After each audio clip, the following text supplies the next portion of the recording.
Hello students, welcome back to CBC topper আর competitive biology commando. জেনেটিক্সের একটি অত্যন্ত গুরুত্বপূর্ণ টপিক হচ্ছে central dogma. Actually central dogma বলতে কি বোঝায়? সেন্ট্রাল ডগমা বিজ্ঞানী ক্রিক, যে আমরা নাম শুনেছি ওয়াটসন অ্যান্ড ক্রিক, যারা 1953 খ্রিস্টাব্দে ডিএনএর গঠন প্রণয়ন করেন, তো সেই ক্রিক একটি কেন্দ্রীয় মতবাদ দেন যেটাকে বলা হয় সেন্ট্রাল ডগমা। সেন্ট্রাল ডগমা অনুযায়ী কি না, সেন্ট্রাল ডগমা অনুযায়ী আমাদের যে জেনেটিক বস্তু ডিএনএ, সেই ডিএনএ থেকে অ্যাকচুয়ালি আরএনএ তৈরি হয় এবং আরএনএ থেকে অ্যাকচুয়ালি প্রোটিন তৈরি হয়। ডিএনএ থেকে আরএনএ এবং আরএনএ থেকে প্রোটিন, এবং এই ডিএনএ থেকে ডিএনএ তৈরির ঘটনাটাকে বলা হয় রেপ্লিকেশন। ডিএনএ থেকে আরএনএ তৈরির ঘটনাটিকে বলা হয় ট্রান্সক্রিপশন, এবং এই আরএনএ থেকে প্রোটিন তৈরির ঘটনাটিকে বলা হয় ট্রান্সলেশন। এবং ভাইরাসের ক্ষেত্রে আমরা দেখতে পাই যে সেক্ষেত্রে যেমন রেট্রোভাইরাস, যেমন এইচআইভি ভাইরাস, সেক্ষেত্রে তার যে জেনেটিক বস্তু আরএনএ, সেই আরএনএটা কিন্তু রূপান্তরিত হয় ডিএনএতে, এবং সেক্ষেত্রে একটি ঘটনা ঘটে, সেটাকে বলা হয় রিভার্স ট্রান্সক্রিপশন। কেন না, আরএনএ থেকে ডিএনএতে রূপান্তরিত হচ্ছে।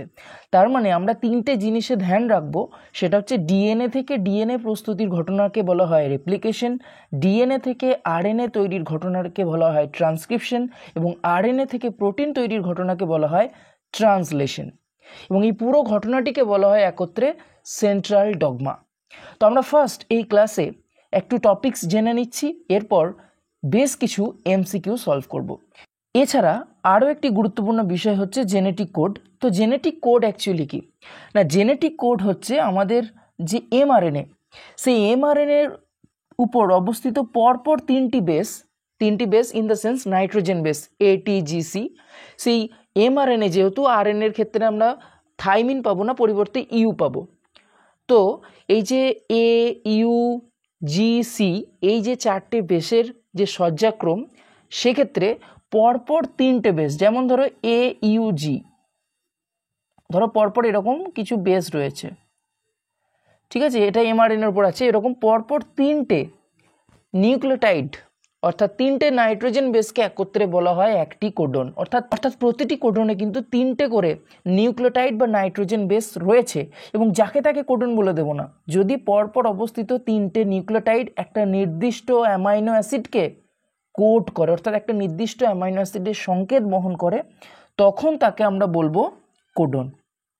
যেমন AUG, এটিকে বলা হয় প্রারম্ভিক কোডন। কেন প্রারম্ভিক কোডন বলে না, AUG এমআরএনএর একদম প্রথম প্রান্তে থাকে, এবং ওখান থেকেই কিন্তু তোমার প্রোটিন সিনথেসিস শুরু হয়, সেই জন্য ওকে বলা হয় প্রারম্ভিক কোডন, যেটি অ্যাকচুয়ালি মিথিওনিন অ্যামাইনো অ্যাসিডকে কোড করে, AUG। অন্যদিকে তিনটে সমাপ্তি কোডন আছে, একটা হচ্ছে UAA, একটা আছে UAG, একটা আছে UGA। এদেরকে কেন সমাপ্তি কোডন বলছে না, এই যে প্রোটিন সিনথেসিস, এটা শেষ হবে কোথায় না, শেষ হবে এই তিনটে কোডের মাধ্যমে। না, যেখানে এই তিনটে কোডনের মধ্যে যে কোনো একটা কোড থাকবে, সেখানেই কিন্তু ওই রাইবোজোমটা এমআরএনএ থেকে খুলে যাবে, তার ফলেই কিন্তু ট্রান্সলেশন বা প্রোটিন সিনথেসিস বন্ধ হয়ে যাবে। সেই জন্য এই তিনটে কোডকে বলা হয় সমাপ্তি কোডন বা ননসেন্স কোডন। মোট কোডন রয়েছে 64টি, তার মধ্যে 61টি হচ্ছে সেন্স কোডন, অন্যদিকে 3টি হচ্ছে ননসেন্স কোডন, ঠিক আছে। এবং একটা জিনিস তোমাদের খেয়াল রাখতে হবে যে মার্শাল নিরেনবার্গ এবং হরগোবিন্দ খোরানা এই জেনেটিক কোড আবিষ্কারের জন্য 1968 খ্রিস্টাব্দে নোবেল প্রাইজ পান। এবং এখানে যেটা বলেছে একদম, যে জেনেটিক কোডের যে ডিফাইন, যেটা আমি বললাম, যে এমআরএনএর উপর অবস্থিত পরপর তিনটে নিউক্লিওটাইড মিলে যদি একটা অ্যামাইনো অ্যাসিডের সংকেত বহন করে, তখন তাকে বলা হয় জেনেটিক কোড। তো এই যে জেনেটিক্স চ্যাপ্টার থেকে কি কি ইম্পর্টেন্ট প্রশ্ন আসতে পারে, এবার আসি সেই প্রশ্নগুলিতে। প্রথম প্রশ্ন, নিচের কোনটি রাইবোজোমে জেনেটিক বার্তা বহন করে? Option A rRNA, option B tRNA, option C mRNA, option D hnRNA. তো এক্ষেত্রে সঠিক উত্তর কি সেটি ফার্স্ট কমেন্ট করো, মানে ফার্স্ট নিচে দেখো, তারপর আমার উত্তরের সাথে কিন্তু তোমার উত্তর মিলিয়ে নাও। তো এক্ষেত্রে রাইবোজোমে জেনেটিক বার্তা বহন করে, সেটি হচ্ছে option C is correct, messenger RNA বা এমআরএনএ। না, তিন রকমের আরএনএ হয়, একটা হচ্ছে এমআরএনএ, একটা টিআরএনএ, আর একটা হচ্ছে আরআরএনএ। আরআরএনএ রাইবোজোম গঠন করে, তাই একে বলা হয় ribosomal RNA. TRNA transfer RNA কেন বলে না, সে তোমার এমআরএনএর সাথে যখন প্রোটিন সিনথেসিস হয়, সেক্ষেত্রে ওই এমআরএনএর কাছে ওই এক একটা অ্যামাইনো অ্যাসিডকে কিন্তু নিয়ে যায়। 2 নম্বর প্রশ্ন, প্রজাতির আনুপাতিক ধ্রুবক কোনটি? Option A plus G by C plus T, option B A plus A by G plus G. এখানে এটিজিসি মানে অ্যাডেনিন, থাইমিন, গুয়ানিন, সাইটোসিন। তো এক্ষেত্রে সঠিক উত্তর হচ্ছে option C, G plus C by A plus T. অর্থাৎ যতগুলো guanine থাকবে ঠিক ততগুলোই সাইটোসিন থাকবে, এবং যতগুলো অ্যাডেনিন থাকবে ঠিক ততগুলোই কিন্তু থাইমিন থাকবে। তার কারণ আমরা জানি অ্যাডেনিনের সাথে ডাবল বন্ডে থাকে থাইমিন এবং গুয়ানিনের সাথে ট্রিপল বন্ডে থাকে সাইটোসিন। নেক্সট প্রশ্ন, নিউক্লিওজোমের উপাদান হলো? Option A histone, option B DNA, option C A ও বি উভয়ই, অপশন ডি আরএনএ ও ডিএনএ। তো এক্ষেত্রে সঠিক উত্তর হচ্ছে অপশন সি, এ ও বি উভয়ই। অর্থাৎ নিউক্লিওজোমে হিস্টোন প্রোটিন থাকে এবং সেখানে হিস্টোন অক্টামার আমরা দেখতে পাই এবং ডিএনএ থাকে। 4 নম্বর প্রশ্ন, কোনটি টার্মিনেটর কোডন? টার্মিনেটর কোডন মানে একটু আগে দেখলাম সমাপ্তি codon. Option A UA, option B UGG, option C A UG, option D UUA. তো সঠিক উত্তর হচ্ছে অপশন এ, ইউএএ। নেক্সট প্রশ্ন, ট্রান্সক্রিপশনের সময় রেপ্লিকেশনের সময় ডিএনএ সিনথেসিস হলো? অপশন এ ক্রমিক, অপশন বি অক্রমিক, অপশন সি অর্ধ অক্রমিক, অপশন ডি কোনোটি নয়। তো রেপ্লিকেশনের সময় ডিএনএ সিনথেসিস যখন হয়, ধরো এটা একটা ডিএনএ, এই ডিএনএ থেকে যখন আর একটা মানে দুটো ডিএনএ তৈরি হবে, তখন এরকম ধরো দুটো স্ট্র্যান্ড আমি আলাদা আঁকলাম। এবার একটা থেকে দুটো হচ্ছে, আর একটা স্ট্র্যান্ড কিন্তু নতুন সিনথেসিস হয়। অর্থাৎ যখন একটা ডিএনএ থেকে দুটো ডিএনএ তৈরি হয়, তখন একটা ডিএনএ যে দুটো স্ট্র্যান্ড থাকে, দুটো তন্ত্রী থাকে, তার মধ্যে একটা তন্ত্রী কিন্তু আগের ডিএনএ থেকেই আসে, অর্থাৎ মাতৃ ডিএনএ থেকেই আসে। আর একটি ডিএনএ তন্ত্রী বা তন্তু, সেটা কিন্তু বা স্ট্র্যান্ড যেটাকে আমরা বলছি, সেটা কিন্তু নতুনভাবে সিনথেসিস হয়। অর্থাৎ এটা হচ্ছে নিউ, যেটা নতুনভাবে তৈরি হলো। আর আগের যেটা লাল রঙের, ওটা দেখো দেখতে পাচ্ছি আগের ডিএনএরই কিন্তু একটা স্ট্র্যান্ড। এই ঘটনাটাকে বলা হয় অর্ধ সংরক্ষণশীল প্রক্রিয়া। অর্থাৎ এই যে ডিএনএ থেকে একটা ডিএনএ থেকে দুটো ডিএনএ তৈরি হচ্ছে, এটা হচ্ছে একটা কিন্তু সেমি কনজারভেটিভ। অর্থাৎ একটা মায়ের ডিএনএর স্ট্র্যান্ড থাকছে আর একটা নতুনভাবে সিনথেসিস হচ্ছে। সুতরাং অপশন সি ইজ কারেক্ট, অর্ধ অক্রমিক।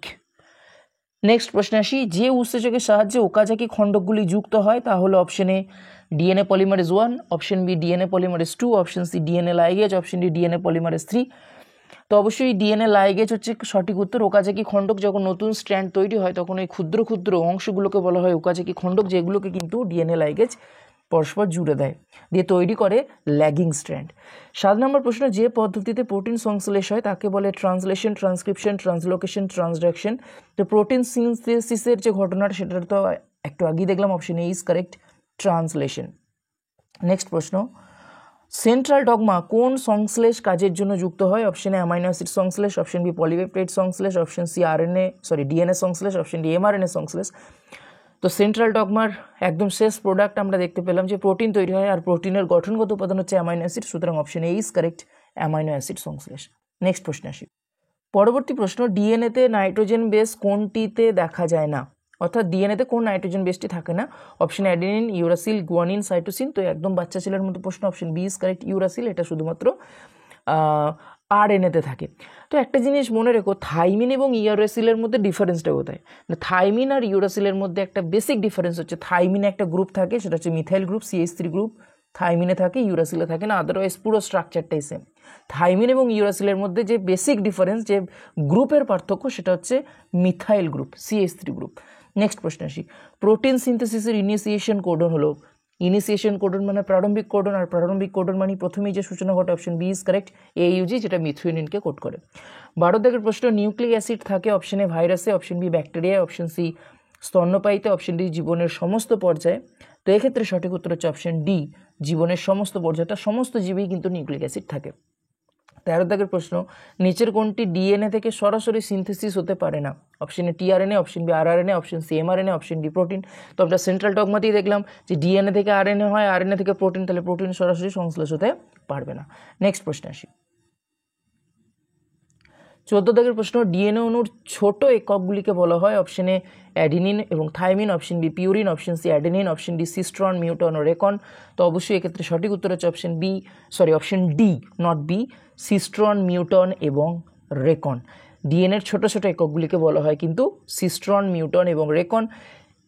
আলাদা আলাদা ফাংশনের উপর ভিত্তি করে আলাদা আলাদা নাম। যেমন ডিএনএর কোনো অংশে যে অংশে তোমার মিউটেশন ঘটে সেটাকে বলে মিউটন, যে অংশে রেপ্লিকেশন ঘটে সেটাকে বলা হয় রেপ্লিকন বা রেকন, যেটা সিস্ট্রন মানে হচ্ছে যেটা হচ্ছে একদম তোমার মেন জিনটা থাকে আর কি, সেটাকে বলা হয় সিস্ট্রন। নেক্সট প্রশ্নে আসি।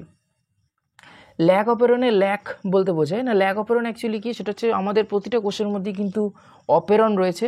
অপেরন মানে হচ্ছে অনেকগুলো জিন একটা নির্দিষ্ট কাজ করবে, যেমন ল্যাক অপেরন ল্যাকটোজ বিপাকে সাহায্য করে। তো এক্ষেত্রে ল্যাক অপেরনে ল্যাক কথার অর্থ কি? Option B is correct, lactose. Next 16 দাগের প্রশ্ন, 23 জোড়া বেসযুক্ত ডিএনএ দৈর্ঘ্য কত হবে?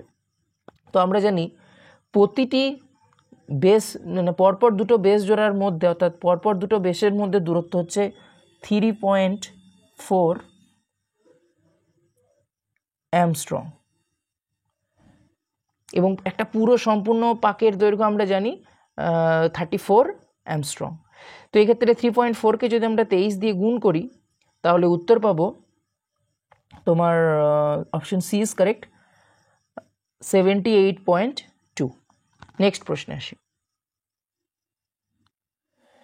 বিডিএনএ ডাবল হেলিক্সের একটি পাক হলো, তো এখনই বললাম 3.4 হচ্ছে একটা বেস জোড়ার মধ্যে, অর্থাৎ পুরো পাকটা হচ্ছে 34 অ্যামস্ট্রং। এবার 34 অ্যামস্ট্রংকে যদি ন্যানোমিটার করি তাহলে 10 দিয়ে ভাগ হবে, 3.4 nanometre. Option A is correct. Next প্রশ্নে আসি। কোনটি সঠিক জোর? অপশন এ সিসিসি অ্যালানিন, অর্থাৎ কোন কোডনটি সঠিক সেটা তোমাকে বলতে হবে। তো এক্ষেত্রে সঠিক উত্তর হচ্ছে অপশন ডি এএএ, এটা লাইসিন অ্যামাইনো অ্যাসিডকে কোড করে। নেক্সট প্রশ্নে আসি। নিচের কোন জোটটি সঠিক নয়? অপশন এ অ্যাডেনিন থাইমিন হচ্ছে purine, option B guanine adenine হচ্ছে purine, option C uracil cytosine হচ্ছে pyrimidine, option D thymine uracil হচ্ছে পিরিমিডিন। তো এক্ষেত্রে সঠিক উত্তর হচ্ছে অপশন এ অ্যাডেনিন থাইমিন হচ্ছে পিউরিন। তো অ্যাডেনিন পিউরিন হলেও থাইমিন কিন্তু পিরিমিডিন, সেই জন্য এটি ভুল। নেক্সট 20 দাগের প্রশ্ন, মানুষের সবথেকে বড় জিন হলো? অপশন এ ইনসুলিন জিন, অপশন বি ডিস্ট্রফিন জিন, অপশন সি টিউমার সাপ্রেসার জিন, অপশন ডি অঙ্কোজিন। তো এক্ষেত্রে সঠিক উত্তর হচ্ছে অপশন বি ডিস্ট্রফিন জিন। নেক্সট প্রশ্ন আসি। এটা অনেকেই পারতে না। ডিএনএ তন্ত্রী যে অভিমুখে সংশ্লেষ হয়, ডিএনএ তন্ত্রীর যে অভিমুখে সংশ্লেষ হয় সেটি হলো 6 প্রাইম টু প্রাইম, এগুলো চিহ্নটা আছে না 6-এর মাথার উপর, এটা প্রাইম বলে, অর্থাৎ 6 নম্বর কার্বন থেকে 1 নম্বর কার্বনের দিকে। Option B 3 prime to 5 prime, 1 prime to 4 prime, 5 prime to 3 prime. তো মনে রেখো ডিএনএ সিনথেসিস তন্ত্রী যে মুখে অভিমুখে হয় সবসময় এই ডিরেকশনটাই ঘটে, এই ডিরেকশনেই কিন্তু সিনথেসিস হয়, সেটা হচ্ছে option D is correct, 5 prime to 3 prime. Next প্রশ্ন আসি। রিকগনিশন সিকোয়েন্স, রিকগনিশন সিকোয়েন্স কোন জীবের প্রমোটার? তো অবশ্যই এটা প্রোক্যারিওটিক জীব, option A is correct, E coli. Next DNA টেমপ্লেটের উপর এমআরএনএ সিনথেসিসের অভিমুখ হলো। তো 23 দাগের প্রশ্নটা অত্যন্ত গুরুত্বপূর্ণ প্রশ্ন। তো একটু আগেই বললাম যে সিনথেসিস সর্বদা হবে 5 প্রাইম টু 3 প্রাইম। নেক্সট প্রশ্নে আসি। আরএনএ থেকে ডিএনএতে বার্তা পাঠানোর প্রক্রিয়াকে বলে, অর্থাৎ ডিএনএ থেকে আরএনএ আমরা পড়েছিলাম ট্রান্সক্রিপশন, তাহলে আরএনএ থেকে DNA option D is correct, reverse transcription. Next DNA রেপ্লিকেশনের সময়, রেপ্লিকেশন মানে ডিএনএ থেকে আরেকটা ডিএনএ কপি তৈরি করা, যার সাহায্যে ডিএনএ তন্ত্রী পৃথক হয়, অর্থাৎ একটা ধরো এরকম ডিএনএ আছে, সেই ডিএনএ থেকে যখন দুটো ডিএনএ তৈরি প্রথমে কী হবে, এরকম প্যাঁচটা খুলে যাবে, তখনও কিন্তু তাদের মধ্যে বন্ডিং রয়েছে কিন্তু প্যাঁচটা খুলে গেছে। এই প্যাঁচটা খুলে দিতে সাহায্য করে কোন হরমোন?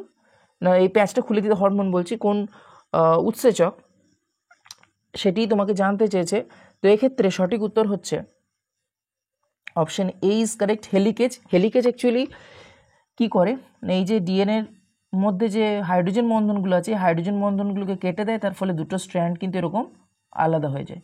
অন্যদিকে যে গাইরেজ, সে কিন্তু এরকম যে প্যাঁচ ছিল সেই প্যাঁচটা খুলে দেয়, তাহলে প্যাঁচটা ফার্স্ট খুলে দিল কে? গাইরেজ, তারপরে এদের মধ্যে বন্ধনটাকে কেটে দেয় কে? না, সেটা হচ্ছে হেলিকেজ। নেক্সট প্রশ্নে আসি।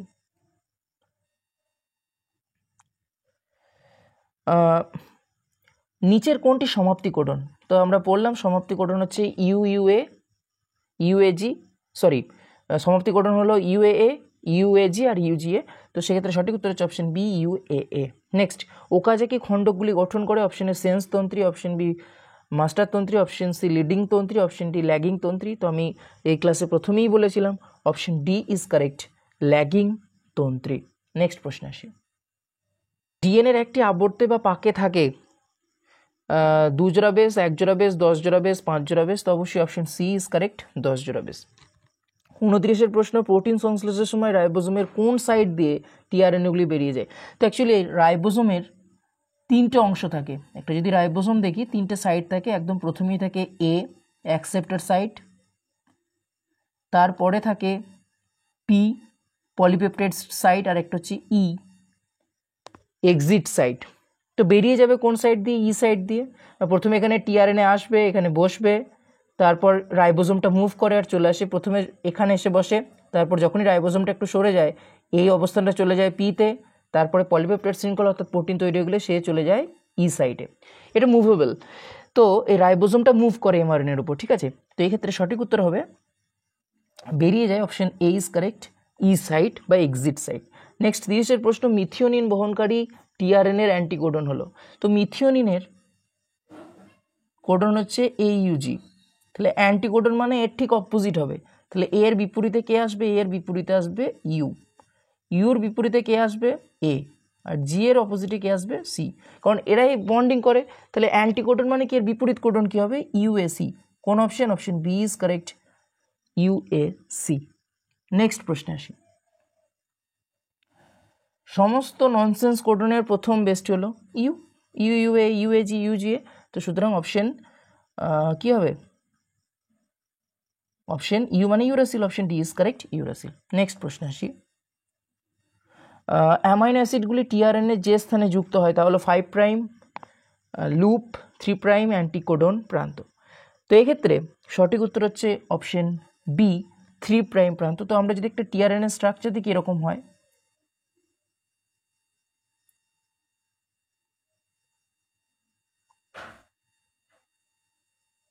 তো এটা হচ্ছে 5 প্রাইম প্রান্ত, এটা হচ্ছে 3 প্রাইম প্রান্ত। এই 3 প্রাইম প্রান্তে একটা স্পেশাল সিকোয়েন্স থাকে এবং যেখানে ওএইচ গ্রুপ থাকে, তো সেই জন্য এই 3 প্রাইম প্রান্তেই কিন্তু যুক্ত হয়, সেই জন্য এক্ষেত্রে সঠিক উত্তর হবে অপশন বি। নেক্সট, N15 ব্যবহার করে ডিএনএ সেমি কনজারভেটিভ রেপ্লিকেশন প্রক্রিয়া পরীক্ষা করেন, অর্থাৎ এই যে অর্ধ সংরক্ষণশীল যে প্রক্রিয়া DNA synthesis is semi conservative process, এটি পরীক্ষার মাধ্যমে দেখান কোন কোন বিজ্ঞানী? তো এক্ষেত্রে অপশন এ বলছে Hershey Chase, option B Taylor, option C Meselson, option D Meselson ও স্টল, তো option D is correct, Meselson ও স্টল। নেক্সট প্রশ্নে আসি,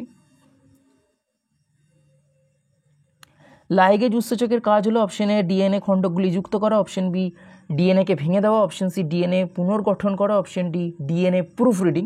তো ডিএনএ লাইগেজ সবসময় যুক্ত করে, তো এক্ষেত্রে সঠিক উত্তরটি হবে অপশন এ, ডিএনএ খণ্ডকগুলিকে যুক্ত করা। নেক্সট প্রশ্নে আসি, ডিএনএ রেপ্লিকেশন প্রক্রিয়াকে বলে? Option A conservative, option B dispersive, option C semi conservative, option D non conservative. তো অবশ্যই বারবার বলছি option C is correct, semi conservative, অর্থাৎ একটা স্ট্যান্ড আগের মাতৃ ডিএনএ থেকে আসে আর একটা স্ট্যান্ড নতুনভাবে তৈরি হয়। তো আজকের সেশনে বেশ কিছু কিন্তু সোজা এবং কঠিন প্রশ্ন নিয়ে আলোচনা হলো। আশা করছি এই সেশনটি তোমার ভালো লেগেছে এবং অনেক প্রশ্নের উত্তর তুমি জানতে পেরেছো, অনেক প্রশ্নের অ্যান্সার তুমি করতে পেরেছো। তো কত মার্কস পাচ্ছ 35-এর মধ্যে অবশ্যই কমেন্ট সেকশনে জানাও, আর কোনো টপিক্সে কোনো জায়গায় বুঝতে অসুবিধা হলে অবশ্যই কমেন্ট সেকশনে কমেন্টে জানাতে পারো। তো থ্যাংক ইউ সো মাচ। আর যদি আরও অনেক প্রশ্ন নিয়ে আলোচনা থাকে বা সেই প্রশ্নগুলো হয়তো তোমার মনের মধ্যে রয়েছে কিন্তু এতগুলো কমেন্টে বলা সম্ভব নয়, তো অবশ্যই ডেসক্রিপশনে লিঙ্ক রয়েছে, হোয়াটসঅ্যাপ গ্রুপ জয়েন করে যাও, হোয়াটসঅ্যাপ গ্রুপে তুমি অনায়াসেই শেয়ার করতে পারো। তো থ্যাংক ইউ সো মাচ, দেখা হচ্ছে পরের ক্লাসে।